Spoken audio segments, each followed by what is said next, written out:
Daniel. Capítulo 1. Daniel na corte de Nabucodonosor.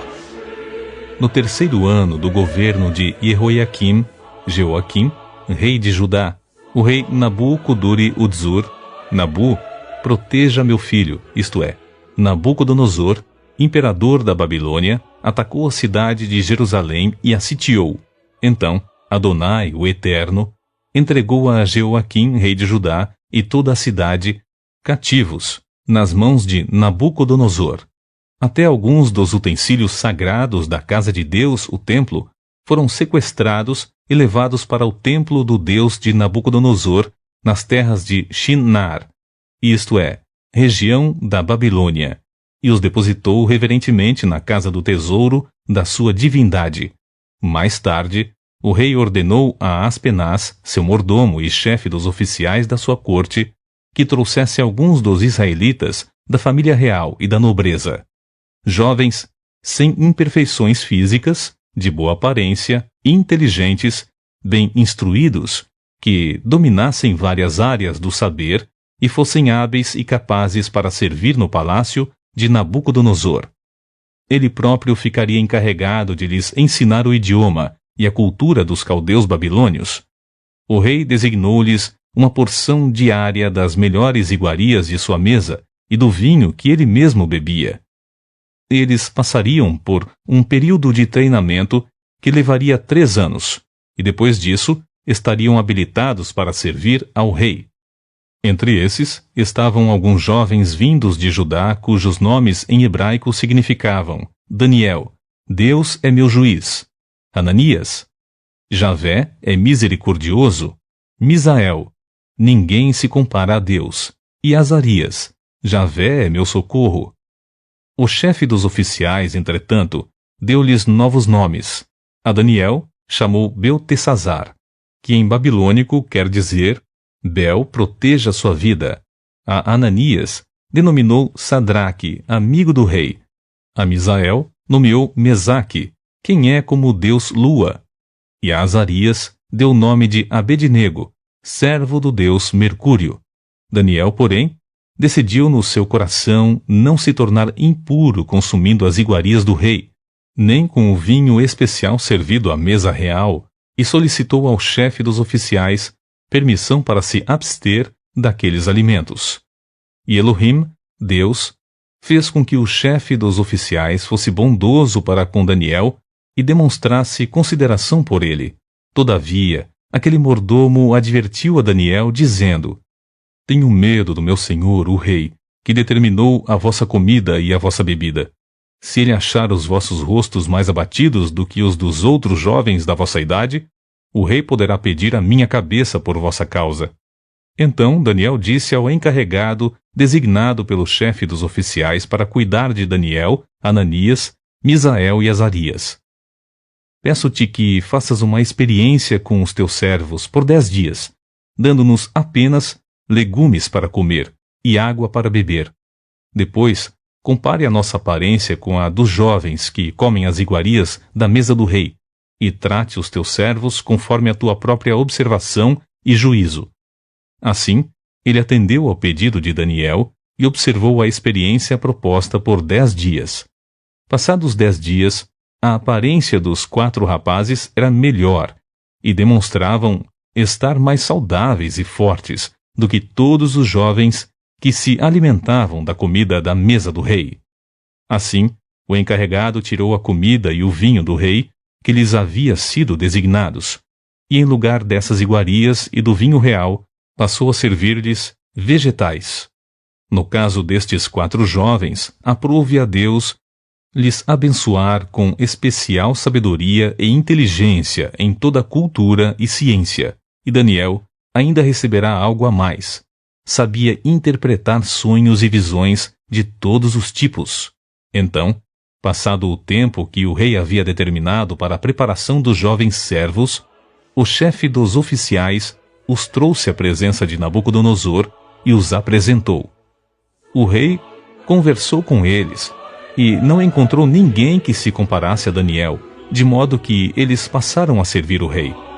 E o rei concluiu que eram 10 vezes mais sábios e instruídos do que todos os magos, místicos e adivinhos que havia em todo o reino, e isso em todos os assuntos e matérias referentes ao saber e ao discernimento, sobre os quais o rei os inquiriu diligentemente.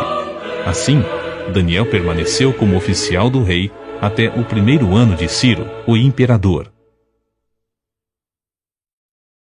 Capítulo 2. O enigma do sonho assustador do rei. No 2º ano de seu governo, o rei Nabucodonosor teve sonhos que lhe perturbaram sobremaneira. Seu espírito ficou tão aflito que já não podia mais conciliar o sono. Então, o rei mandou chamar seus magos, adivinhos, encantadores, feiticeiros, místicos e astrólogos, para que lhe dissessem qual o significado daqueles pesadelos. Vieram apressadamente e se apresentaram diante do rei. E o rei lhes contou: Eis que tive um sonho, e estou muito aflito para saber o que sonhei. Qual o significado ou a mensagem desse pesadelo? Então, os caldeus e astrólogos passaram a falar em aramaico e lhe garantiram: Ó rei, vive para sempre. Conta, pois, o sonho que tiveste aos teus servos, e nós o interpretaremos a ti. Então, o rei afirmou aos seus conselheiros e astrólogos: Esta é minha decisão. Se não me contardes o sonho que tive e sua correta interpretação, mandarei que sejais partidos em pedaços, e as vossas casas se tornarão um monte de entulho queimado. Entretanto, se me revelardes o sonho e seu significado, recebereis de mim a melhor das recompensas, muitos presentes e grande honra. Sendo assim, agora dizei-me claramente tudo quanto sonhei, e sua correta interpretação. Mas os conselheiros titubearam e tornaram a pedir ao rei: Ó majestade, conte o rei o sonho a teus servos, e te revelaremos o que ele quer dizer. O rei, contudo, lhes declarou: Já percebi que, na verdade, quereis ganhar tempo, porquanto temeis o que decretei fazer-vos. Agora, se não me contardes o que sonhei, recebereis a mesma sentença, pois preparastes palavras fraudulentas, mentirosas e malignas, para dizer na minha presença, na esperança de que o tempo se encarregue de acalmar a situação. Portanto, sem demora, contai-me o que sonhei, a fim de que eu tenha certeza que sois capazes de desvendá-lo corretamente. Então, os conselheiros e astrólogos foram categóricos afirmando: Não há nenhum ser humano sobre a terra que tenha o poder de cumprir à risca esta ordem do rei. Aliás, nenhum rei, por maior e mais poderoso que fosse, jamais exigiu de um mago, místico ou astrólogo algo parecido com o teu pedido. O que vossa majestade exige é difícil demais, tanto que ninguém é capaz de revelar isso ao rei, senão somente os deuses. E eles não vivem em carne como os mortais. Essa declaração deixou o rei tão irado e enfurecido que ele, ali mesmo, ordenou a execução sumária de todos os místicos e magos da Babilônia. E assim foi proclamado um decreto real, para que fossem mortos todos os sábios, e por isso Daniel e seus amigos foram procurados pelos encarregados do rei, para que também fossem executados. Deus revela a Daniel o sonho do rei. Quando Arioque, o comandante da guarda do rei, saiu para matar os sábios da Babilônia, Daniel falou com ele de modo prudente e sensato. E Daniel perguntou a Arioque, oficial do rei: Por que o rei baixou um decreto tão drástico e urgente? Ao que Arioque explicou o motivo a Daniel. Diante disso, Daniel pediu para se apresentar diante do rei e rogou-lhe um prazo, ao fim do qual ele daria ao rei a revelação que estava buscando. Então, Daniel foi dispensado e, voltando para casa, relatou tudo o que ocorrera aos seus amigos Ananias, Misael e Azarias, e lhes pediu que suplicassem ao Deus dos céus que tivesse misericórdia acerca desse mistério, a fim de que ele e seus amigos não fossem mortos, juntamente com os outros sábios da Babilônia. Então o mistério foi revelado a Daniel durante a noite, por meio de uma visão. Daniel louvou o Deus dos céus, dizendo em aramaico: Seja bendito, Elah, o nome de Deus para todo sempre, porque a sabedoria e a força a ele pertencem. Ele muda as épocas e as estações, destrona reis e os estabelece. Dá sabedoria aos verdadeiros sábios e entendimento aos que buscam discernir e conhecer. Revela mistérios profundos e enigmas ocultos. Conhece o que jaz nas trevas, e a luz habita nele e em todo o seu esplendor. Eu te agradeço e te louvo, ó Elah, Deus dos meus pais. Tu me concedeste sabedoria e poder, e me revelaste o que te pedimos. Revelaste-nos o preocupante sonho do rei. Daniel esclarece o sonho do rei. Então Daniel foi falar com Arioque, ao qual o rei tinha constituído para matar os sábios da Babilônia, e rogou-lhe: Não mates os sábios da Babilônia. Leva-me, pois, à presença do rei, e eu interpretarei para ele o sonho que teve. Naquele mesmo momento, Arioque levou Daniel ao rei e relatou: Encontrei entre os exilados de Judá um homem que esclarecerá ao rei o significado do seu sonho. Então, o rei indagou a Daniel: Podes tu revelar-me o sonho que tive e sua correta interpretação? E, na presença do rei, Daniel respondeu: O mistério que o rei exigiu que devesse ser desvendado, nem sábios, adivinhos, magos, astrólogos ou místicos lhe podem revelar. Contudo, existe um Deus nos céus, capaz de revelar todos os mistérios. Foi Elah, Deus, que mostrou ao rei Nabucodonosor o que acontecerá nos últimos dias. O sonho e as visões que passaram por tua mente quando estavas deitado foram assim. Ó rei, quando estavas repousando em tua cama, começastes a meditar sobre o futuro. Então, aquele que revela os mistérios te mostrou tudo quanto ocorrerá nos tempos vindouros. E a mim foi esclarecido este mistério, não por ter eu mais sabedoria entre todos os que vivem na terra, mas para que tu, ó rei, saibas a correta interpretação e compreendas todos os pensamentos que passaram pelo teu coração. Ó rei, eis que tu olhaste e viste diante de ti uma grande estátua. E em tua visão, esta estátua era enorme e impressionante. Estava em pé diante de ti e tinha uma aparência terrível. A cabeça da estátua era feita de ouro puro, o peito e o braço eram de prata, o ventre e os quadris eram de bronze, as pernas eram de ferro e os pés eram em parte de ferro e em parte de barro. Enquanto estavas contemplando toda a estátua, uma pedra soltou-se sem auxílio de mãos, atingiu a estátua nos pés de ferro e de barro e os destroçou. Então o ferro, o barro, o bronze e a prata e o ouro vieram abaixo, despedaçados, viraram pó, como o pó que se vê na eira, quando no verão se bate o trigo no terreno para separá-lo da palha. E o vento carregou todos os destroços, sem deixar vestígio. Entretanto, a pedra que atingiu a estátua tornou-se uma montanha e encheu a terra toda. Foi esse o sonho que tiveste, e agora nós o interpretaremos para o rei.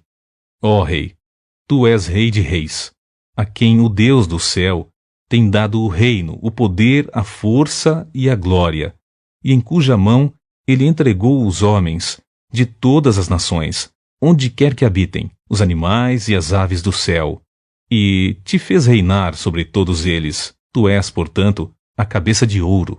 Mas, depois de ti, se levantará outro reino inferior ao teu, e um terceiro reino, feito de bronze, o qual terá domínio sobre toda a terra.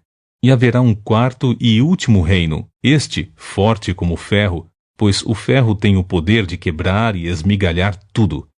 E assim, como o ferro despedaça tudo, também ele destruirá e reduzirá a pedaços todos os reinos do mundo.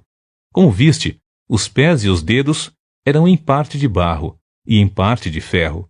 Isso quer dizer que esse será um reino dividido, mas, mesmo assim, terá um pouco da força do ferro, embora tenhas observado o ferro misturado ao barro lamacento. Assim, como os dedos eram em parte de ferro e em parte de barro, também esse reino será em parte forte e em parte frágil. e, como viste, o ferro estava misturado à lama. Isso significa que se buscarão fazer alianças políticas por intermédio de casamentos, mas a união decorrente dessas alianças e acordos não se firmará, do mesmo modo que o ferro não consegue se misturar com o barro. No entanto, na época do governo desses reis, Elar, o Deus dos céus, estabelecerá um novo reino que nunca será destruído e que também não será dominado por nenhum outro povo. A soberania desse reino jamais será transferida a nenhum outro povo. Todavia, esse novo reino destruirá e exterminará todos esses outros reinos e subsistirá para todo sempre. Portanto, esse é o significado da visão da pedra que soltou de uma montanha, sem o auxílio de mãos, pedra que, mediante um só golpe, fez em pedaços o ferro, o bronze, o barro, a prata e o ouro. Deste modo, Elar, o Deus poderoso, mostrou ao rei o que acontecerá no futuro. O sonho é verdadeiro, faz sentido e a interpretação é absolutamente fiel. Assim que acabou de ouvir essa revelação, o rei ajoelhou-se e, com o rosto rente ao chão, reverenciou Daniel e ordenou que trouxessem imediatamente uma oferta de cereais e incenso. Em seguida, o rei dirigiu-se a Daniel e declarou: Verdadeiramente, o vosso Deus é Elar, o Deus dos deuses, o Senhor dos reis, e o revelador de todos os mistérios, pois foste capaz de interpretar o mistério destas minhas visões. Então, o rei exaltou Daniel e lhe deu muitos e valiosos presentes, e o designou governador de toda a província da Babilônia, e também o fez chefe principal de todos os sábios da Babilônia. Além disso, a pedido de Daniel, o rei nomeou Sadraque, Mesaque e Abednego administradores da província da Babilônia, enquanto o próprio Daniel permanecia na corte do rei. Capítulo 3. O ídolo de ouro de Nabucodonosor. Mais tarde, o rei Nabucodonosor mandou construir uma imagem de ouro de 60 côvados de altura e 6 côvados de largura, isto é, 27 metros de altura e 2 metros e 70 centímetros de largura. Ele a ergueu na planície de Durá, na província da Babilônia. Então, o rei Nabucodonosor mandou reunir os sátrapas, vice-reis, os prefeitos, os governadores, os conselheiros, os tesoureiros, os juízes, os magistrados e todos os oficiais das províncias, para que viessem participar da dedicação da estátua que ele havia determinado que fosse levantada. E assim se ajuntaram sátrapas, prefeitos, governadores, conselheiros, tesoureiros, juízes, magistrados e todas as autoridades das províncias. Todos eles vieram e cooperaram na consagração da imagem que o rei Nabucodonosor mandara erguer, e reverentemente ficaram em pé diante dela. Em seguida, o arauto do rei proclamou em alta voz: Ordena-se, pois, a todos vós, ó povos, nações e gentes de todas as línguas. Assim que ouvirdes o som da corneta, da flauta, da harpa, da cítara, do saltério, da flauta dupla e de outros instrumentos musicais, todos tocando juntos, vos ajoelhareis, com o rosto rente à terra, e assim, prostrados, devereis adorar a imagem de ouro que o rei Nabucodonosor vos edificou. No entanto, qualquer pessoa que não se prostrar com o rosto em terra e não adorar a estátua será imediatamente atirado numa fornalha em chamas. Sendo assim, logo que ouviram o som da corneta, do pífaro, da cítara, da harpa, do saltério e de todos os demais instrumentos musicais, todo indivíduo, povo, nação e mesmo pessoas estrangeiras, de outras línguas e culturas, prostraram-se em terra e adoraram a imagem de ouro que o rei Nabucodonosor fizera. Os judeus são atirados na fornalha. Nesse momento, alguns conselheiros e astrólogos se aproximaram do rei Nabucodonosor e denunciaram os judeus, alegando: Ó rei, vive eternamente. Tu decretaste que todo homem que ouvisse o aviso emitido pelo som da corneta, da flauta, da harpa, da cítara, do saltério, da flauta dupla e de várias músicas executadas por muitos instrumentos, todos tocando juntos, deveria imediatamente prostrar-se em terra e adorar a grande estátua de ouro. E qualquer pessoa que não se prostrasse e adorasse, seria lançada numa fornalha de fogo ardente. Contudo, há alguns homens judeus, que tu nomeaste para zelar pelos negócios da província da Babilônia, Sadraque, Mesaque e Abednego, que não fizeram caso de ti, nem de tuas ordens, ó rei. Não cultuam aos teus deuses, tampouco adoram a imagem de ouro que tu ergueste. Assim que ouviu essa declaração, Nabucodonosor encolerizou-se terrivelmente e mandou chamar Sadraque, Mesaque e Abednego. E rapidamente, esses homens foram trazidos à presença do rei. E Nabucodonosor lhes questionou: ó Sadraque, Mesaque e Abednego, é mesmo verdade que não cultuais a meus deuses, nem adorais a estátua de ouro que edifiquei? Pois de agora em diante, ficai atentos.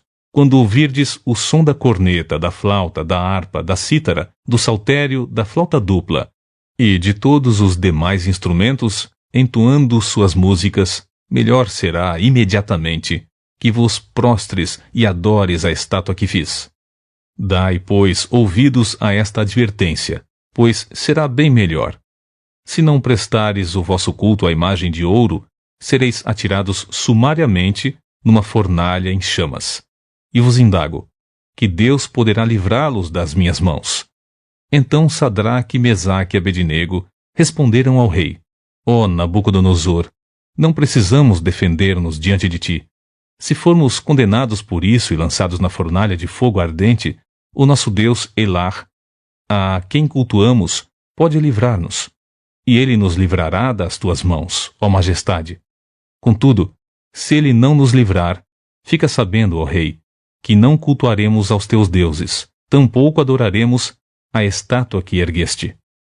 Diante disso, Nabucodonosor ficou tão enfurecido que seu rosto transfigurou-se em ódio, e deu ordens expressas para que a fornalha fosse aquecida 7 vezes mais que de costume, e ordenou a alguns guerreiros do seu exército que amarrassem Sadraque, Mesaque e Abednego e os atirassem na fornalha de fogo ardente. Em seguida, os 3 homens, trajando seus mantos, calções, turbantes e outras roupas, foram amarrados e atirados na fornalha, agora ainda mais ardente. A ordem do rei era tão urgente e a fornalha estava tão quente que as chamas mataram os soldados quando empurraram Sadraque, Mesaque e Abednego para dentro do incinerador. Eles caíram amarrados dentro da fornalha, ardendo em chamas. Deus livra os seus e muda o rei. Mas, logo depois, o rei Nabucodonosor, assustado, levantou-se depressa e indagou aos seus conselheiros: não lançamos 3 homens amarrados dentro da fornalha em chamas? E todos responderam: sim, ó rei, assim fizemos. Então o rei exclamou: pois então vede isto. Há 4 homens desamarrados lá dentro, e nada sofrem, estão ilesos. E o 4º homem é parecido com um filho dos deuses. Apressadamente Nabucodonosor aproximou-se da entrada da fornalha em chamas e gritou: Sadraque, Mesaque e Abednego, servos de Elar, o Deus Altíssimo, saí e vinde até nós. Logo Sadraque, Mesaque e Abednego deixaram a fornalha ardente e saíram do meio do fogo. E os sátrapas, os prefeitos, os governadores e os conselheiros do rei, estando reunidos, observaram e comprovaram que as chamas não tiveram o poder de ferir qualquer parte do corpo deles. Nem mesmo um fio de cabelo tinha sido chamuscado. Os seus mantos não estavam queimados, e não havia cheiro algum de fogo neles. Então Nabucodonosor exclamou: bendito seja Elar, o Deus de Sadraque, Mesaque e Abednego, que enviou o seu Malach, anjo, e livrou seus servos, que depositaram toda a confiança nele, desafiando a ordem do rei, preferindo abrir mão de suas próprias vidas, a prestar culto e adoração a outro Deus que não fosse o seu Elar, Deus. Diante deste acontecimento, eu decreto que toda pessoa de qualquer povo, nação, cultura e língua que proferir alguma censura ou blasfêmia contra o Deus de Sadraque, Mesaque e Abednego, seja sumariamente esquartejado, e sua casa seja transformada em um monte de entulho queimado, porquanto, de fato, não existe nenhuma outra divindade que possa livrar seus servos dessa maneira.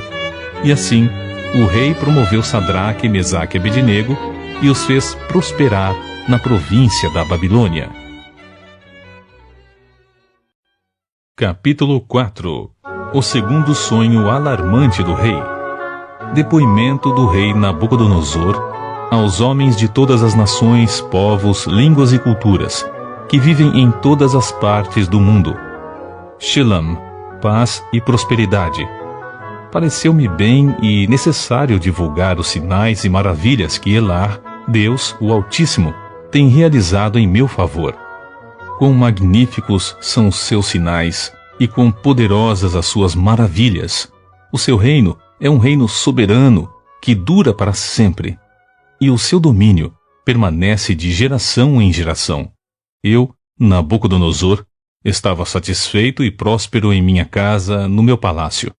E eis que tive um sonho que me abalou profundamente e me deixou alarmado. Estando eu repousando em minha cama, os pensamentos e visões que passaram pela minha mente preocuparam-me sobremaneira e me apavoraram. Por este motivo, determinei expressamente que todos os sábios fossem trazidos à minha presença para interpretarem o pesadelo que tivera. Assim que os magos e místicos chegaram, contei-lhes o sonho. No entanto, eles não conseguiram desvendá-lo para mim. Por fim, veio Daniel à minha presença e eu narrei a ele o que havia visto. Ele é chamado Beltesazar, em homenagem ao nome do meu Deus, Bel. E creio que o espírito dos santos deuses está nele. Então, falei com ele. Beltesazar, chefe dos sábios e dos magos, sei que o espírito das santas divindades habita em ti, e que nenhum mistério é difícil demais para que o reveles. Sendo assim, vou contar-te o meu pesadelo. Esclarece o seu sentido, pois para mim. Estas são as visões que me ocorreram quando estava deitado em minha cama. Eis que olhei, e diante de mim estava uma árvore muito alta, no meio da terra. A árvore cresceu tanto que a sua copa encostou-se ao céu, e podia ser avistada até os confins da terra. Tinha belas e viçosas folhas, muitos e saborosos frutos, e produzia com tanta fartura que todas as pessoas do mundo podiam se alimentar dela. Debaixo dela, os animais do campo encontravam um abrigo aconchegante e seguro, e as aves do céu viviam alegres em seus galhos e ramos. Todas as criaturas se sustentavam daquela árvore. Então, nas visões que tive deitado em minha cama, observei e vi claramente diante de mim uma sentinela, um Kadish, santo anjo, que descia do céu. E eis que ele bradou em alta voz: derrubai, pois, a árvore, cortai-lhe os ramos, sacudi todas as suas folhas, e espalhai o seu fruto. Afugentem-se todas as criaturas abrigadas debaixo dela, e as aves dos seus galhos. Contudo, deixai na terra o tronco com as raízes, presos com uma cinta de ferro e de bronze. Fique ele no chão, em meio à relva do campo. Ele será regado pelo orvalho do céu e se alimentará da grama da terra, como os animais. A mente humana lhe será extirpada, e esse tronco será como um animal, até que se passem 7 idãs, tempos ou anos. E esta sentença é, pois, proclamada por sentinelas. Os seres angelicais declaram o veredito, a fim de que todos os que vivem saibam que Elar, o Altíssimo, domina sobre todos os reinos dos seres humanos e os dá a quem quer, e quando deseja, e pode decidir colocar no poder o mais simples dos homens. Este, portanto, é o sonho que eu, o rei Nabucodonosor, tive. Agora, Beltesazar, diz-me claramente a correta interpretação deste pesadelo, porquanto nenhum dos sábios do meu reino tem capacidade para interpretá-lo para mim, exceto tu, pois o espírito dos santos deuses vive em ti. Daniel esclarece o pesadelo do rei. Daniel, cujo nome babilônico era Beltesazar, ficou perplexo por algum tempo, e os seus pensamentos o deixaram aterrorizado. Então, o rei procurou deixá-lo à vontade, dizendo: Beltesazar, não te deixes abalar pelo que te foi revelado acerca do meu pesadelo. Não te assustes. Ao que Beltesazar respondeu: Ó meu senhor, quem me dera o teu sonho só se aplicasse aos teus inimigos e o seu significado fosse apenas contra os que te odeiam.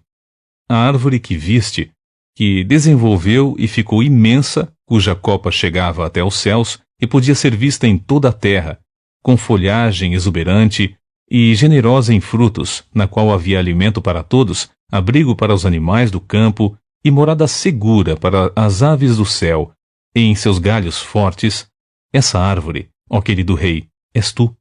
Foste tu que cresceste e te tornaste grande e majestoso em todo o mundo, porquanto o teu poder cresceu até alcançar o céu, e o teu domínio se estende até os confins da terra. E tu, ó majestade, viste também uma sentinela, o ser angelical que descia do céu e ordenava: derrubai a árvore e destruí-a, porém deixai na terra o resto do tronco com as raízes, presos mediante uma cinta de ferro e de bronze. Deixai o tronco no chão, em meio à relva do campo. Ele será molhado com o orvalho que vem do céu, e viverá com os animais selvagens, até que se transcorram 7 anos, ou períodos de tempo. Sendo assim, eis a interpretação do teu sonho, ó rei, e este é o decreto que Elar, o Altíssimo, expediu contra a vossa majestade, meu senhor. Tu serás expulso do convívio com os seres humanos e viverás com os animais silvestres. Comerás capim como os bois e serás molhado pelo orvalho do céu. Passarão 7 períodos de tempo até que admitas que o Altíssimo domina sobre os reinos de todos os homens e os dá a quem quer e quando deseja. Todavia, a ordem para deixar o resto do tronco da árvore com as raízes significa que o teu reino te será restituído quando reconheceres que Shamaim, os céus, dominam. Portanto, ó querido rei, aceita o meu conselho. Reconhece os teus pecados, abandona a maldade e passa a praticar a justiça e a exercer compaixão pelos carentes e necessitados. Talvez assim, de fato, continues a viver em paz e tranquilidade. Cumpre-se a revelação de Daniel. Afirmo, pois, que tudo isso aconteceu comigo, o rei Nabucodonosor. 12 meses mais tarde, quando o rei estava caminhando pelo terraço do palácio real da Babilônia, comecei a meditar. Acaso não é esta a grande Babilônia, que eu mesmo edifiquei para ser minha residência e capital do meu reino, mediante a força do meu magnífico poder, e para a glória da minha majestade? E o rei ainda estava balbuciando estes pensamentos consigo mesmo, quando veio do céu uma voz que declarou: Eis que esta é a tua sentença, ó rei Nabucodonosor. Toda a tua autoridade real te foi tirada. Serás expulso do meio dos homens, e a tua morada será entre os animais silvestres. Te alimentarás de capim como os bois, e passarão 7 tempos até que reconheças que Elar, o Altíssimo, tem todo o domínio sobre os reinos dos seres humanos e os concede a quem quer e quando deseja. E, naquela mesma hora, a palavra se cumpriu integralmente sobre Nabucodonosor. Ele foi expulso do meio dos seus e de todos os homens, e começou a comer grama na companhia de bois. O seu corpo passou a ser molhado pelo orvalho do céu, até que seus cabelos e pelos crescessem como as penas da águia, e as suas unhas como as garras das aves. O rei volta ao juízo e louva a Deus. Contudo, ao final daqueles dias, eu, Nabucodonosor, ergui os meus olhos aos céus, e percebi que o meu entendimento havia retornado. E então comecei a bendizer Elar, o Altíssimo. Louvei e glorifiquei aquele que vive para sempre. A sua soberania, sim, é eterna.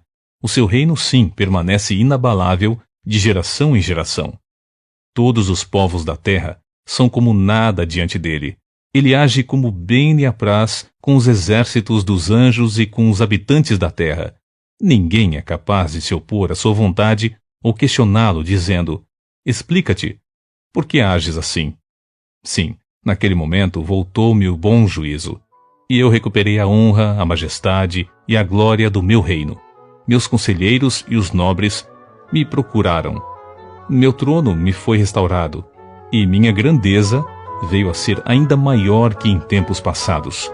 Agora, pois, eu, Nabucodonosor, louvo, exalto e glorifico o Rei dos céus, porque tudo o que ele faz é certo, e todos os seus caminhos são justos e verdadeiros, e ele tem poder para humilhar aqueles que vivem com arrogância.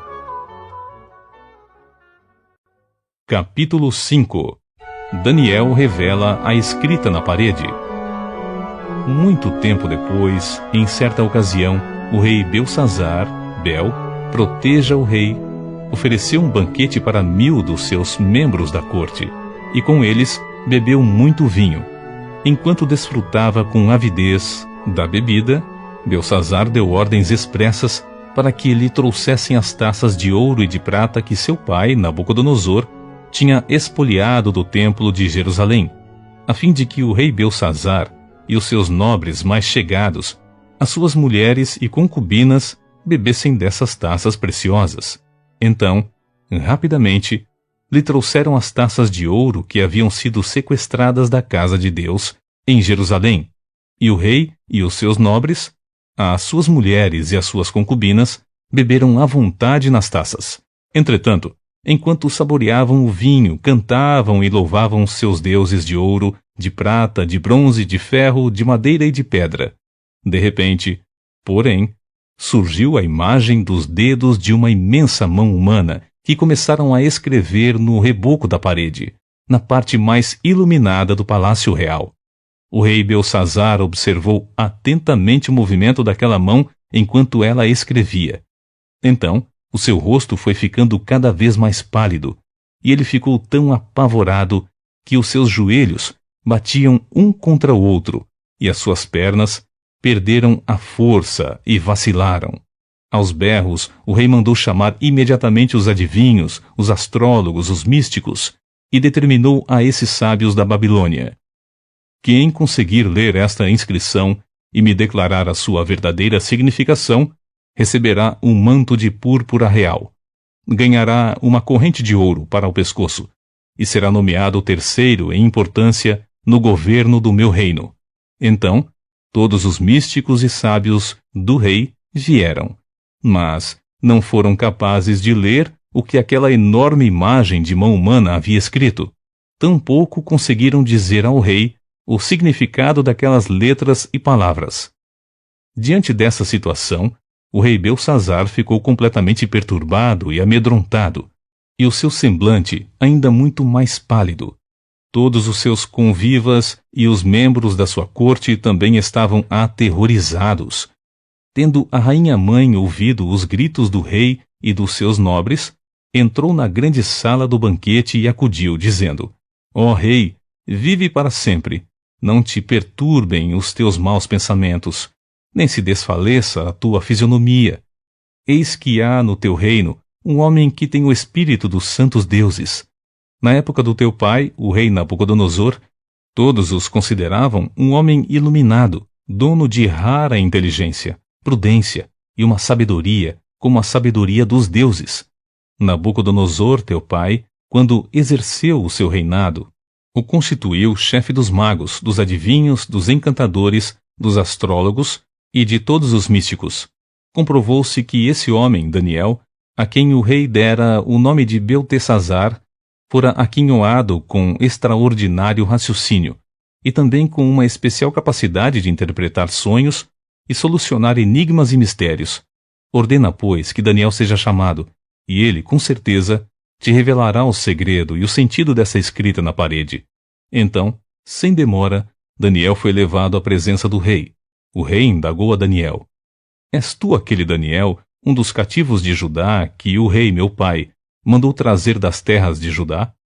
Ouvi dizer a teu respeito que o espírito dos deuses habita em tua pessoa, e que em ti se acham a luz, o conhecimento e extraordinária sabedoria.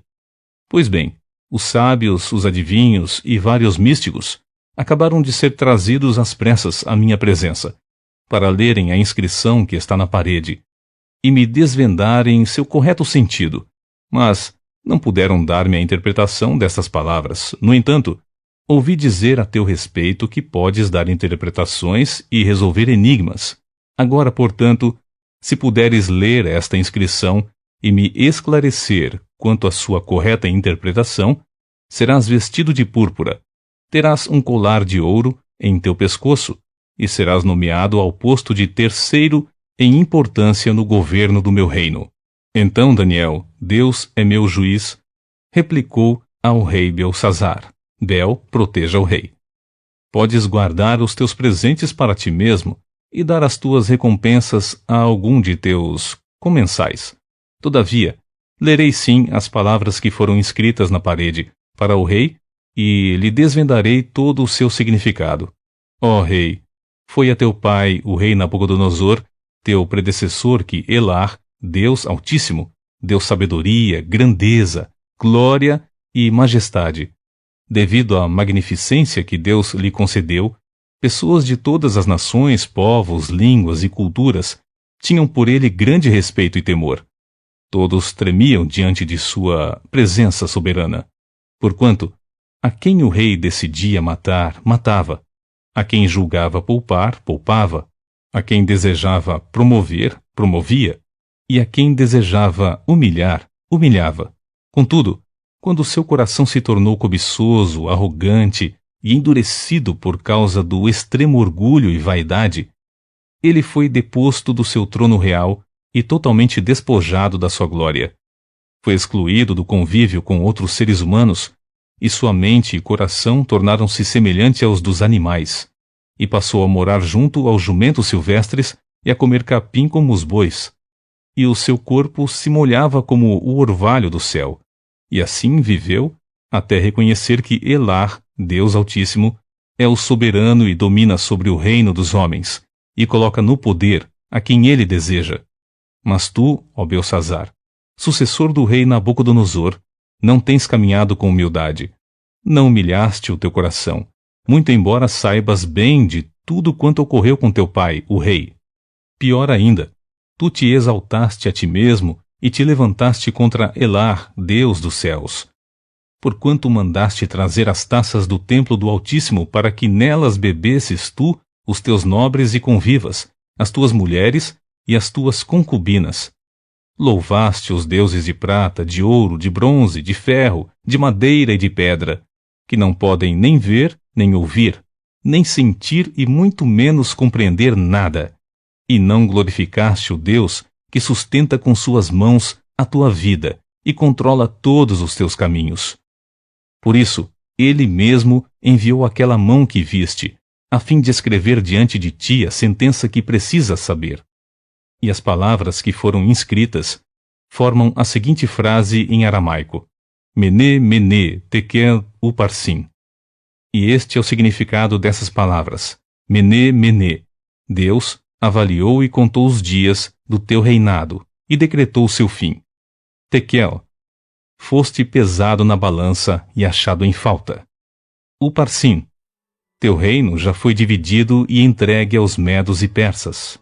Diante disso, por ordem do rei Belsazar, vestiram Daniel com um manto real vermelho púrpura, condecoraram-no com uma corrente de ouro no pescoço, e o proclamaram o terceiro em autoridade e poder no governo do reino.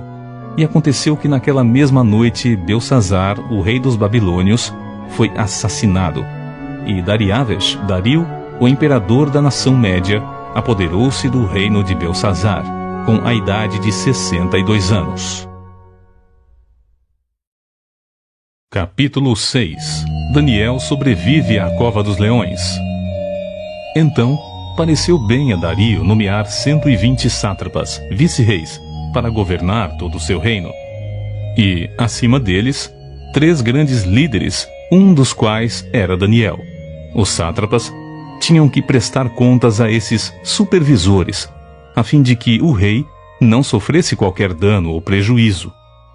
E aconteceu que o mesmo Daniel foi tão notável entre seus colegas de liderança e entre todo o colegiado dos sátrapas, por suas qualidades extraordinárias, que o imperador planejava nomeá-lo para a função de governador-geral do seu reino. Mas, assim que os seus colegas de liderança e todos os sátrapas tomaram conhecimento dessas intenções do rei, muitos passaram a procurar motivos para acusar Daniel em sua administração e governo, mas nada de mal conseguiam encontrar. Não puderam achar falta alguma em Daniel e em seu proceder, porquanto ele era leal. Nele não havia qualquer desonestidade, desleixo ou erro algum.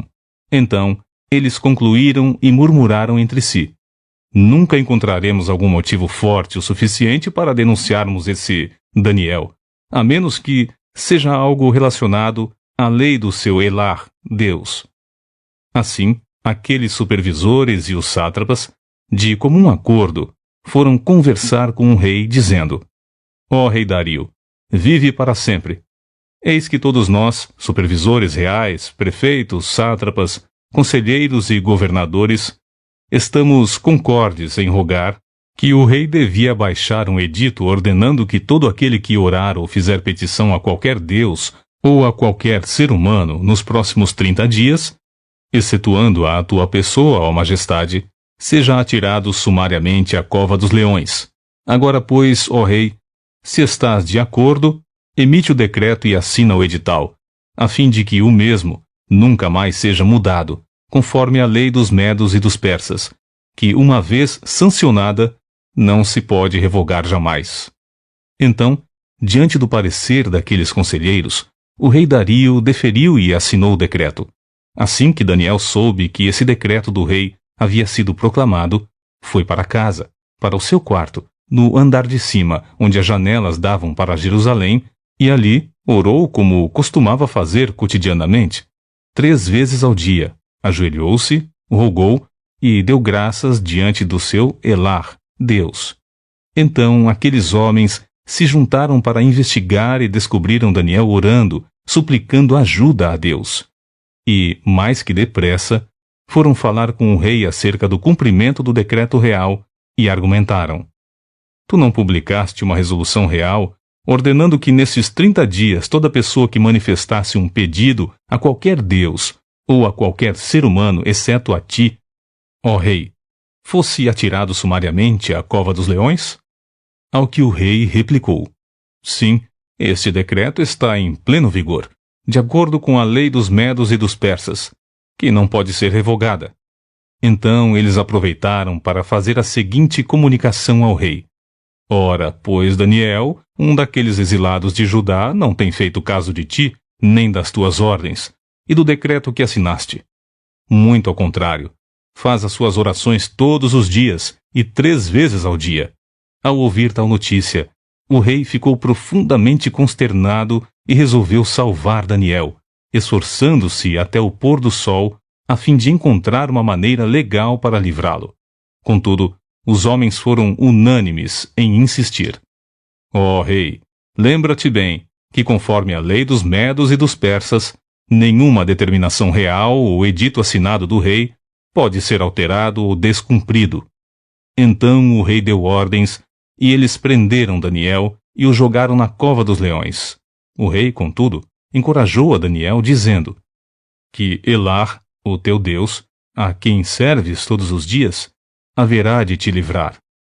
Em seguida, taparam a cova com uma pedra e o rei a selou com o seu anel-selo e também com os anéis dos seus nobres, para que a decisão sobre Daniel não pudesse ser modificada. Depois, o rei dirigiu-se para o seu palácio e passou a noite em jejum, e não permitiu que fossem trazidos à sua presença qualquer instrumento de música, e o rei não conseguiu conciliar o sono durante toda aquela noite. Daniel sai ileso da cova dos leões. Logo ao raiar do dia, o rei se levantou e correu em direção à cova dos leões. Quando ia se aproximando da entrada da cova, chamou o nome de Daniel com grande sofreguidão e tristeza: Daniel, servo de Elar, o Deus vivo, será que o teu Deus, a quem tu serves diariamente, pôde livrá-lo dos leões? E então ouviu-se a voz de Daniel, que respondeu: Ó caro rei, vive para sempre. Eis que o meu Deus enviou o seu anjo, e este fechou a boca dos leões, para que não me ferissem, pois Elar, Deus, considerou-me inocente aos seus olhos. E de igual modo, porque jamais cometi qualquer fraude ou delito contra o Senhor, ó majestade. E diante do que acontecera, o coração do rei muito se alegrou. Em seguida, o rei ordenou que tirassem Daniel da cova, e testemunharam que não havia nenhum arranhão ou qualquer outro ferimento em todo o corpo de Daniel, pois ele havia confiado continuamente em seu Deus. Entre mentes, por ordem expressa do rei, todos os homens que tinham acusado Daniel foram lançados na mesma cova dos leões, junto com as suas esposas e filhos. E antes mesmo que pudessem chegar ao fundo da cova, os leões os atacaram e despedaçaram todos os seus ossos. Mais tarde, o rei Dario escreveu aos homens de todos os povos, nações, línguas e culturas, em toda a terra, nos seguintes termos: Shalom, paz e prosperidade. Eis que edito um decreto para que em todos os domínios do império, todas as pessoas temam e reverenciem o Deus de Daniel, porquanto ele é Elar, o Deus vivo, e permanece para sempre. O seu reino não será jamais destruído, e o seu domínio nunca terá fim. Elar, Deus, livra e salva. Só ele realiza sinais miraculosos e maravilhas nos céus e em toda a terra. Foi Elar, Deus, quem livrou Daniel do poder dos leões selvagens. E assim, Daniel prosperou grandemente durante o império de Dario e mais tarde também no reinado de Ciro, o persa. Capítulo 7. Daniel sonha com 4 monstros. Certa noite, durante o primeiro ano do reinado de Belsazar, Bel proteja o rei, monarca da Babilônia, Daniel teve um sonho e algumas visões passaram por sua mente quando repousava em sua cama. E assim que acordou do sonho, escreveu um resumo do que havia visto nos seguintes termos: Em minha visão à noite, eu pude observar os 4 ventos do céu agitando o grande oceano. Então, vi 4 grandes animais, diferentes uns dos outros, que subiam do mar. O primeiro assemelhava-se a um enorme leão, e tinha asas de águia. Eu o contemplei, e em certo momento, as suas asas foram arrancadas, e ele foi erguido do chão, firmou-se sobre 2 pés somente, como um ser humano, e recebeu um coração de homem. Continuei olhando, e vi o segundo animal, parecido com um grande urso.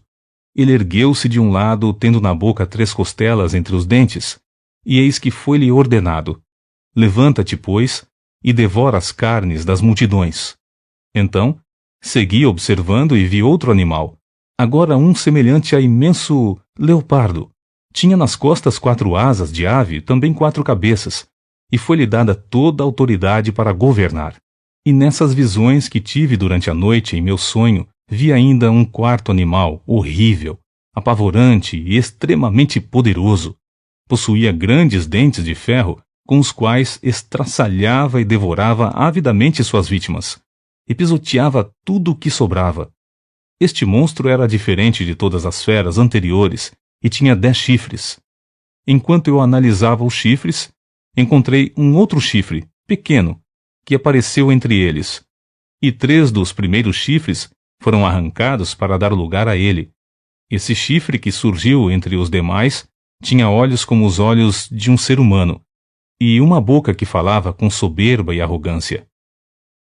O ancião idoso e o filho do homem. Enquanto eu, pasmo, admirava esses animais, eis que tronos foram trazidos, e um ancião pleno de dias se assentou. Suas roupas eram brancas como a neve, e seus cabelos alvos como a pura lã. Seu trono estava todo envolvido por labaredas de fogo, e as rodas do trono eram chamas ardentes. De diante dele, brotava e fluía um rio de fogo. Milhares e milhares o serviam, milhões e milhões prostravam-se diante dele. Então, o tribunal deu início ao julgamento, e todos os livros foram abertos. Mas eu segui observando, porquanto as palavras arrogantes que o chifre exclamava me chamaram a atenção. Fiquei olhando tudo aquilo até que o animal foi morto, e o seu corpo foi destruído e lançado ao fogo ardente. Dos outros animais foi retirada toda a autoridade que se lhes havia sido concedida. Contudo, tiveram permissão para viver por um período de tempo. E eu continuava contemplando minhas visões noturnas, quando vi que alguém semelhante a um ser humano vinha nas nuvens do céu. Ele se deslocou em direção ao ancião bem idoso e foi conduzido à sua presença. E foi-lhe outorgada toda a autoridade, glória e posse do reino, para que todos os povos, nações e línguas o adorem e o sirvam. O seu domínio é domínio eterno, que jamais terá fim, e o seu reino jamais será destruído. O significado dos sonhos de Daniel. Eu, Daniel, fiquei sobremodo perturbado em meu espírito, porquanto as visões que passaram pela minha mente me aterrorizaram. Então, no sonho, me aproximei de um dos anjos que ali estavam, e lhe indaguei sobre o significado de tudo quanto eu havia podido observar. E ele me atendeu, dando-me a seguinte revelação. Eis que os 4 grandes animais representam 4 reinos, que se levantarão sobre a terra. No entanto, os santos de Elion, o Altíssimo, receberão o reino e o possuirão para sempre, sim, por toda a eternidade. Diante disso, eu quis saber o verdadeiro significado do 4º animal, porquanto era muito diferente de todos os demais e o mais horripilante deles, com seus dentes de ferro e garras de bronze. O animal despedaçava e devorava suas vítimas com facilidade, e ainda pisoteava todos os restos que deixava para trás. Também roguei por explicações sobre o significado dos 10 chifres incrustados no alto da cabeça daquele monstro, e quanto ao outro chifre que surgiu para ocupar o lugar dos 3 chifres que caíram. O chifre que possuía olhos semelhantes aos olhos humanos e uma boca que proclamava muitas palavras e todas com grande soberba. Enquanto eu contemplava o que se passava, vi que o mesmo chifre fazia guerra contra os santos e prevalecia contra eles, até que veio o ancião maior, Atik Yomin, rico em dias, e todo o juízo foi executado a favor dos santos de Elion, o Altíssimo, e chegou o tempo em que os santos tomaram posse do reino a eles confiado. Então ele me deu o seguinte esclarecimento. O 4º animal é um 4º reino que surgirá na terra. Será diferente de todos os outros reinos passados, e devorará com avidez a terra inteira, despedaçando e pisoteando povos e nações. Quanto aos 10 chifres, 10 reis se levantarão daquele mesmo reino, e depois deles se levantará outro, que será diferente dos primeiros, e humilhará 3 dos 10 reis. Esse reino diferente falará contra Ilanhã, o Supremo, oprimirá os seus santos e tentará alterar o calendário, as festas religiosas e as leis. Então, os santos serão entregues nas mãos dele por um idã, tempo, 2 tempos e metade de um tempo. Mas o tribunal se reunirá para o devido juízo e todo o seu poder lhe será extirpado e aniquilado para sempre. E assim, o domínio, o poder e a grandeza dos reinos que há debaixo de todo o céu serão colocados nas mãos da multidão dos santos, o povo de Elion, o Altíssimo. E o reino de Deus será um reino sem fim, e todos os governantes e domínios o adorarão, obedecerão e servirão eternamente. Este, portanto, é o fim da visão. Quanto a mim, Daniel, declaro que fiquei apavorado por causa dos meus próprios pensamentos, tanto que estremeci e o meu semblante empalideceu. Contudo, guardei tudo o que vi e ouvi comigo mesmo. Capítulo 8. A visão do carneiro e do bode.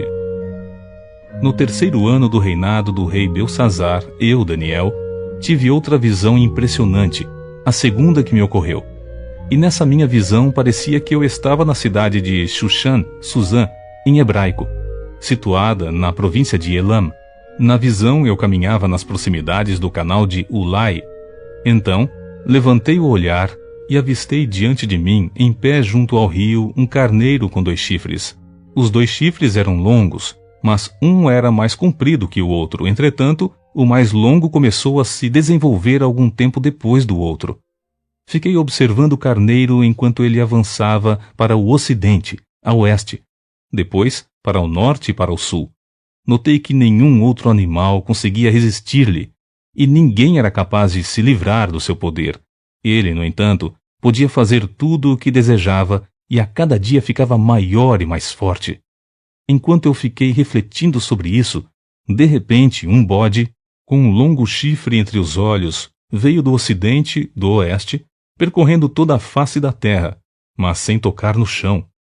Ele se voltou na direção do carneiro, que tinha 2 chifres, o qual eu tinha observado em pé, parado diante do rio, e avançou contra ele com grande furor e violência.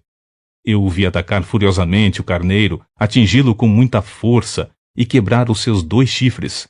O carneiro não conseguiu reunir forças para resistir-lhe, e o bode o jogou por terra e o pisoteou. Também não havia quem pudesse livrar o carneiro do poder e da cólera do bode. E o bode se desenvolveu muito e cresceu forte. Contudo, no auge da sua força, o seu grande chifre frontal foi quebrado, e no seu lugar lhe nasceram outros 4 chifres, também muito grandes na direção dos 4 ventos da terra, isto é, para o norte, para o sul, para o leste e para o oeste. E ocorreu que brotou-lhe também um pequeno chifre de um dos grandes chifres, e este cresceu muito para as regiões ao sul, para o oriente e também na direção de Dzebe, a terra magnífica Israel. Cresceu assustadoramente e alcançou o exército dos céus, e conseguiu atirar na terra algumas das estrelas desse exército, e ainda as pisoteou. E ele tornava-se cada vez maior e mais forte, até desafiar o comandante desse exército, quando suprimiu o sacrifício diário do holocausto oferecido ao príncipe, e destruiu todo o santuário e o seu templo. Todas as honrarias foram prestadas a esse grande chifre. O próprio exército lhe foi entregue, juntamente com o holocausto diário, por causa do seu poder e a vitória da sua rebelião. O chifre tinha sucesso em tudo o que empreendia, e a verdade e o direito foram lançados por terra. Então, ocorreu que ouvi um Kadosh, ser angelical, que indagava a outro santo: até quando durarão os acontecimentos anunciados por esta visão? Até quando estará suspensa a verdadeira cerimônia do sacrifício diário e a rebelião abominável e devastadora prevalecerá? Até quando o templo ficará danificado? O exército do céu deverá se submeter ao poder do chifre, e ambos serão pisoteados. Então ouvi a resposta: todos esses eventos passarão em 2.300 tardes e manhãs, e então o Kodesh, santuário, será reconsagrado. Gabriel revela a visão a Daniel. Enquanto eu, Daniel, contemplava atentamente a visão que me fora dada e procurava compreendê-la, diante de mim surgiu alguém semelhante a um guerreiro, e ouvi a voz de um ser humano que vinha da direção do rio Ulai, e bradou: Gabriel, revelai a este homem o significado da visão. Assim que ele se aproximou de onde eu estava, fiquei apavorado e caí prostrado, com o rosto rente ao chão. Mas ele me acudiu e explicou-me: entendei, ó filho do homem, eis que esta visão se refere aos tempos do fim. Enquanto ele falava comigo, eu, com o rosto em terra, fiquei acordado e em êxtase. Então, ele tocou em mim e me ergueu. E em seguida me disse: eu te revelarei o que acontecerá nos últimos tempos da ira, porquanto todos esses acontecimentos pertencem ao tempo determinado do fim. Sendo assim, os 2 longos chifres que viste crescerem na fronte do carneiro representam os reis da Média e da Pérsia, mas o bode peludo significa o rei da Grécia, e o grande chifre, que lhe nasceu entre os olhos, é o primeiro rei. Os 4 chifres que se levantaram no lugar do que foi quebrado referem-se aos 4 reinos que brotarão da mesma nação, mas não com o mesmo poder dele.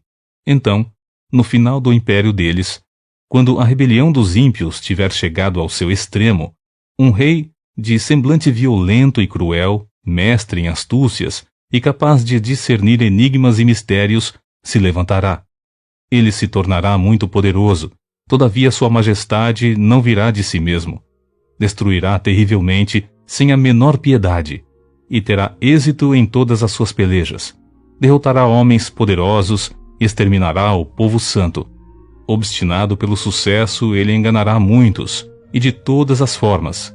Com extrema arrogância, se sentirá o maior de todos os homens. Destruirá uma multidão de pessoas que nele confiaram para viver em paz, e ousará se insurgir contra o príncipe dos príncipes. Contudo, ele será derrotado, mas sem a intervenção de mão humana. E, finalmente, quanto à visão das tardes e das manhãs que te foi comunicada, eis que é de fato verdadeira. Tu, porém, sela a visão, guarda segredo por ora, porquanto tudo isso se refere ao futuro distante. Capítulo 9. Daniel intercede por seu povo. No primeiro ano de Dario, filho de Ahasverosh, Assuero em hebraico, Xerxes em persa, na linhagem dos Medos, foi constituído rei sobre todo o povo caldeu babilônio. No primeiro ano do seu governo real, eu, Daniel, compreendi mediante a leitura atenta das Sagradas Escrituras, de acordo com a palavra de Javé, o Senhor, concedida ao profeta Jeremias, que a desolação de Jerusalém iria durar 70 anos. Então voltei meu rosto ao eterno Elohim, a fim de buscá-lo mediante orações e súplicas em jejum, vestido de luto, em panos de saco e coberto de cinza. E orei a Javé, meu Deus, e expressei a seguinte confissão: Ó Adonai, Deus grande e temível, que mantens a tua aliança de favor e misericórdia para com todas as pessoas que te amam e obedecem aos teus mandamentos. Nós pecamos e temos praticado toda a espécie de malignidades, agindo com impiedade e rebeldia, apartando-nos dos teus princípios e das tuas leis. Não temos dado ouvidos aos teus servos, os profetas, que pregaram em teu santo nome aos nossos reis, aos nossos governantes e líderes, bem como aos nossos pais e antepassados, e a todo o teu povo. Ó Adonai, Senhor, tu és justo, e hoje nos sentimos humilhados e envergonhados. Sim, nós, o povo de Judá, de Jerusalém e de todo Israel, tanto os que estão perto como os que estão distantes, em todas as terras pelas quais nos espalhaste por causa de nossa infidelidade para contigo. Ó Elohim, nosso Deus, aos nossos reis, aos nossos príncipes e aos nossos antepassados pertence toda a vergonha, porquanto temos Xantã, errado e pecado contra ti. Mas a Elohim, nosso Deus, pertencem a misericórdia e o perdão, apesar de termos sido tão rebeldes contra ele. Não te demos ouvidos, ó nosso Javé Elohim, Deus eterno e soberano. Tampouco prestamos reverência e obediência às leis que nos deste por intermédio dos teus servos, os profetas.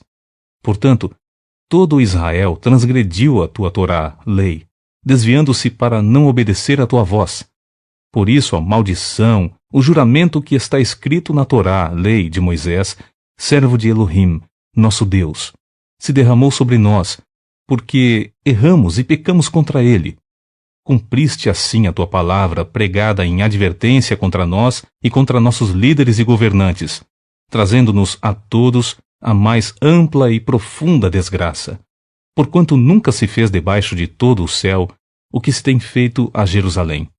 Como está escrito na Torá, lei de Moisés, toda esta desgraça nos sobreveio, e ainda assim não temos buscado o favor de Javé, o nosso Deus, afastando-nos de nossas malignidades e obedecendo a tua emet, verdade. Por isso, Javé preparou este castigo e zelou para que caísse na hora apropriada sobre todos nós, pois Elohim, nosso eterno Deus, é justo em tudo o que pensa e realiza, e nós, de fato, não temos obedecido a sua cole, voz.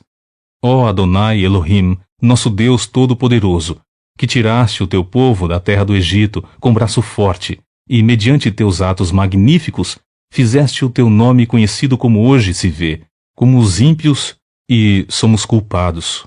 Agora, Adonai, ó Eterno, de acordo com todas as tuas justas realizações, afasta de Jerusalém, da tua cidade, do teu santo monte, a tua ira devastadora e toda a tua indignação.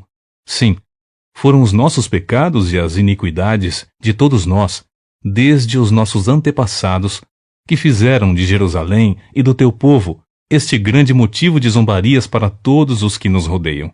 Contudo, ó Elohim, nosso Deus, ouve agora a oração e as súplicas do teu servo, e faz resplandecer o teu rosto com o brilho do teu favor e misericórdia sobre o teu Mikedash, templo, destruído e abandonado por Mar-An, amor de ti.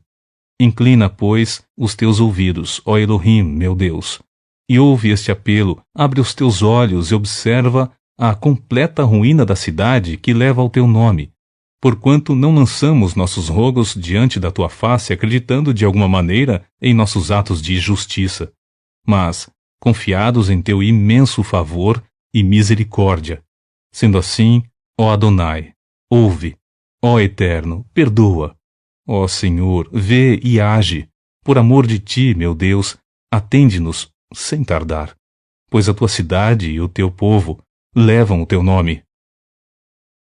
A profecia das 70 semanas. Falava eu ainda em oração e súplicas, confessando o meu pecado e o pecado do meu povo de Israel, colocando minhas petições diante de Javé, o meu Deus, em favor do Monte Santo de Elohim. Enquanto eu ainda falava com Deus em oração, Gabriel, o homem que eu tinha observado durante a minha visão anterior, veio voando rapidamente para onde eu estava, bem na hora do sacrifício vespertino. Então ele me orientou dizendo: Daniel, eis que vim para transmitir-lhe percepção, sabedoria e conhecimento. Assim que iniciaste as tuas orações e o teu clamor, houve uma resposta e a ordem para que eu a viesse entregá-la a ti pessoalmente, pois tu és muito amado. Portanto, agora presta atenção na palavra que te declaro, a fim de que possas compreender a visão que tiveste. 70 semanas estão determinadas para o teu povo e a tua santa cidade, a fim de fazer cessar toda a transgressão, dar fim à prática do pecado, expiar a iniquidade e as culpas, implantar a justiça eterna, cumprir a visão e a profecia, e ungir o Kodesh, o lugar santíssimo, reconsagrando o templo. Assim, sabe e entende isto. Desde quando partir o decreto real para restaurar e para reedificar Jerusalém, até que o Mashiach ungido, o líder escolhido por Deus, venha, transcorrerão um tempo de 7 Shabuah, semanas, e 62 semanas. Então, a cidade será reconstruída com ruas, praças, muros e trincheiras, mas em tempos árduos e hostis. Decorridas as 62 semanas, o ungido passará pela morte e, portanto, será tirado da cidade. A cidade e o Santo dos Santos serão destruídos pelo povo do governante que virá. O fim chegará como uma inundação. Guerras continuarão até o último dia. Assolações de todo tipo já foram determinadas. Esse governante, pois, com sagacidade, firmará com muitos um pacto que durará 1 semana. Mas, na metade da semana, ele ordenará o fim do sacrifício e das ofertas de manjares. E, em uma das principais alas do templo, será colocado o sacrilégio terrível, a grande abominação, até a consumação, o fim que já está decretado para alcançar e exterminar o assolador. Capítulo 10. Visão profética à beira do rio Tigre. No 3º ano de Ciro, imperador persa, Daniel, também conhecido por Beltesazar em aramaico, recebeu uma revelação divina. A profecia era verdadeira e falava de tempos hostis e guerras. Na visão que teve, ele compreendeu bem a mensagem que segue.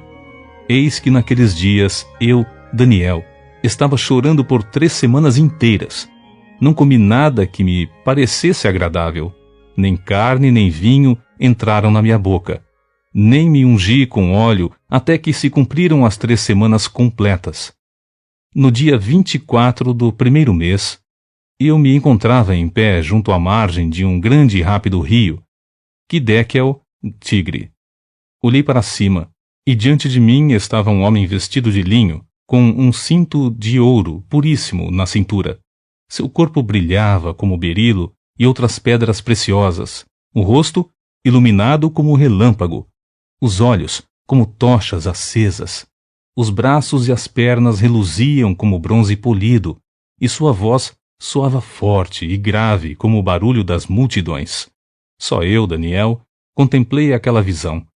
Os homens que estavam na minha companhia não a conseguiram ver. Foram acometidos de tanto pavor que fugiram apressadamente do local e se esconderam.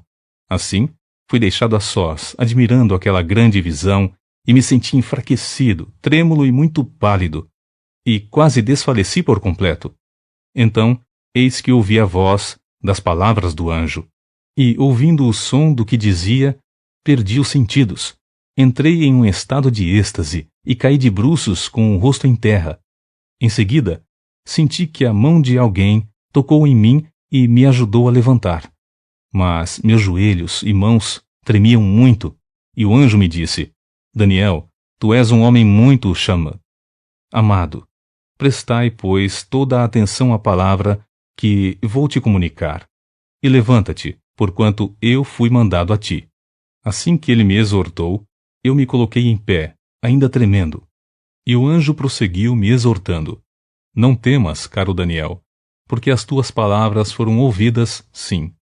Desde o primeiro dia em que aplicaste humildemente o teu coração a fim de buscar entendimento diante do teu Deus, as suas orações foram ouvidas, e eu vim em resposta ao teu clamor. Mas o príncipe do reino da Pérsia me resistiu durante 21 dias. Então Miguel, um dos príncipes supremos, veio me ajudar a vencer o inimigo, porquanto não pude mais continuar ali com os reis da Pérsia. Assim, estou aqui agora para explicar-te o que acontecerá ao seu povo nos tempos futuros, pois a visão que tiveste se refere a dias ainda muito distantes. Quando ele me disse isso, prostrei-me rosto em terra e fiquei mudo. Então, alguém parecido com um ser humano tocou meus lábios, e eu abri a boca e comecei a falar. Eu disse àquele que estava em pé diante de mim: Ó Senhor, estou aflito demais em virtude de tudo quanto vi acontecer. Estou a ponto de perder os sentidos por causa da visão que tive. Como posso eu, teu servo, conversar contigo, ó meu Senhor? Minhas forças se desvaneceram e mal consigo respirar. O ser que se assemelhava a um homem tocou em mim outra vez, e imediatamente me senti fortalecido. Então, ele me dirigiu a palavra: Não temas, Deus te ama, ó filho do homem. Paz seja contigo. Sê forte e tem bom ânimo. E quando ele falou comigo, recobrei as forças e respondi: Ó meu Senhor, fala comigo, porquanto tu já me fortaleceste e me sinto bem. Ao que ele acrescentou: Sabes por que eu vim a ti? Contudo, agora terei que retornar para seguir pelejando contra o príncipe da Pérsia. Todavia, logo que eu sair, o príncipe da Grécia virá. Antes, porém, eu te declararei o que está escrito no livro da verdade. E nessa batalha ninguém me ajuda contra eles, senão Miguel, o príncipe celeste de Israel. Capítulo 11. O futuro dos reis do sul e do norte. Sendo que, no primeiro ano de Dario, rei dos Medos, levantei-me para encorajá-lo e cooperar com ele. Agora, pois, passarei a declarar-te claramente toda a verdade. Eis que ainda se levantarão outros 3 reis na Pérsia, e o quarto será muito mais rico do que todos os anteriores. Depois de conquistar o poder mediante suas posses e riquezas, instigará todos contra o reino da Grécia. Então aparecerá um rei guerreiro que governará com grande poder e realizará todas as suas próprias vontades. Entretanto, um pouco mais tarde, no auge do seu poder, eis que seu reino será desfeito e será dividido para os 4 cantos do céu, mas nada será entregue aos seus descendentes, e o império não será poderoso como antes, porquanto será um reino desarraigado e repartido entre outros. O rei do sul será forte, como também um dos seus príncipes, e este será ainda mais forte do que ele, e reinará, e o seu domínio será muito grande. Depois de alguns anos, eles se tornarão aliados. A filha do rei do sul, Egito, firmará um pacto com o rei do norte, Síria, mas ela não manterá o seu poder, nem ele conservará o dele. Naquela época, ela será entregue à morte com sua escolta real e na companhia do seu pai e com aquele que a apoiou. Contudo, alguém da linhagem dela se levantará em seu lugar e comandará o exército. Ele atacará a fortaleza do rei do norte, pelejará contra as forças do rei e conseguirá vencer. Ele se apossará dos ídolos e divindades deles, com suas imagens de fundição, com seus vasos preciosos de prata e ouro, e levará tudo para o Egito. E, por alguns anos, ele deixará o reino do norte viver em paz. Então, o rei do norte atacará as fortalezas do rei do sul, mas se verá obrigado a voltar para a sua própria terra. Mas seus filhos intervirão e conseguirão ajuntar um grande exército, o qual avançará com poder e violência, arrasando tudo por onde passar. E, depois disso, retornando, levará os combates até a fortaleza do rei do sul. Diante disso, o rei do sul marchará enfurecido a fim de vingar-se do rei do norte, que lhe resistirá com um grande exército, mas apesar disso, será derrotado. Quando o exército do norte for aniquilado, o rei do sul se encherá de orgulho e soberba e matará milhares, mas toda a sua vitória durará por um tempo muito curto, porquanto o rei do norte conseguirá reunir outro exército, ainda maior que o primeiro, e depois de alguns anos ele atacará novamente com um exército mais numeroso e melhor equipado. Naqueles dias, muitos se revoltarão contra o rei do sul, e os homens violentos do teu próprio povo se rebelarão, dando cumprimento à visão como profetizada, mas não serão bem-sucedidos e cairão. Em seguida o rei do norte virá, levantará morros de ataque, isto é, rampas militares de cerco, e conquistará uma cidade fortificada. As forças do sul serão incapazes de resistir. Mesmo as suas melhores tropas não terão forças para vencê-lo. O agressor fará o que bem entender, e não haverá quem possa enfrentá-lo. Ele se estabelecerá na terra magnífica e terá capacidade para destruí-la completamente. Ele virá com o poder de todo o seu império e firmará um pacto com o rei do sul. Ele dará uma de suas filhas em casamento com o objetivo de destruir o reino. No entanto, seu plano não terá êxito, nem lhe proporcionará qualquer vantagem. Passados esses acontecimentos, dirigirá sua atenção para as ilhas, invadirá e tomará muitas delas, mas um príncipe colocará um ponto final à sua arrogância e ainda lhe retribuirá com grande soberba. Então, ele voltará a atenção para as fortalezas da sua própria terra, mas tropeçará e cairá, para nunca mais se erguer, nem ser encontrado. Seu sucessor mandará um cobrador de impostos a fim de manter o esplendor real. Entretanto, em poucos anos, ele será destruído, sem que seja necessário qualquer ato de luta ou violência. Depois, este será sucedido por um homem odioso e cruel, o qual não recebeu a honra da majestade. Ele invadirá o reino quando o povo estiver se sentindo em paz e seguro, e tomará o governo geral mediante intrigas e negociatas. Então, um exército arrasador será todo exterminado diante dos olhos desse homem desprezível. E este será destruído juntamente com o príncipe do pacto estabelecido. Depois desse acordo firmado, ele agirá traiçoeiramente e com apenas um pequeno grupo de homens conseguirá chegar ao poder. Atacará também as regiões mais férteis da província, quando estas estiverem vivendo em paz e tranquilidade. Ele as invadirá e fará o que seus pais e nem mesmo seus antepassados jamais fizeram. Distribuirá despojos, saques e riquezas sequestradas entre todos os seus seguidores. Ele tramará muitos planos contra grandes fortalezas, mas somente por algum tempo. Reunirá poder e coragem a um grande exército e investirá contra o rei do sul. E este guerreará mobilizando um exército numeroso e fortemente armado, todavia não será capaz de resistir aos muitos ardis e golpes tramados contra ele. Até mesmo os que se alimentarem de sua comida tentarão destruí-lo. Seu exército será exterminado por uma arrasadora invasão, e um número enorme de guerreiros tombarão em combate. Também estes dois reis terão o coração totalmente dedicado ao mal. Sentarão à mesma mesa para cear e compartilhar, mas de fato dirão apenas mentiras um ao outro, contudo, sem qualquer resultado proveitoso para nenhum deles, porquanto o fim só virá no tempo certo e determinado. Então, o rei do norte retornará para suas terras com grande riqueza, mas com seu coração rebelde à Santa Aliança. Ele tentará acabar com a religião do povo de Israel e depois voltará para sua nação. No tempo determinado, ele cercará e tentará invadir outra vez o sul, mas, desta vez, não terá o mesmo sucesso da primeira grande invasão, porque navios de Quitim, das regiões da costa ocidental, virão e se oporão a ele, e diante dessa resistência, ele ficará consternado e insultado.